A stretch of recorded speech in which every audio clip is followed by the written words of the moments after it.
говорят, что помимо прочего, что вот мы знаем такой очень интересный объект, склеп с колонной. На что я ответил, что склепов с колонной в Крыму не бывает.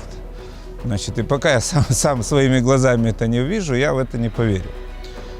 Ну, они, так сказать, это их раззадорило, скажем так. И они говорят, поехали, мы вам покажем, где это. И привозят нас сюда на курган. Тут такая свежевыкопанная яма, относительно новая в центре кургана. И показывают, вот здесь, говорят, вот тут, если ее расчистить немножко, там будет вот такой вот склеп с колонной, а там внутри саркофаг разбитый. Вот я здесь охотился, и вот смотрю, значит, дырка, я залез, а там такой...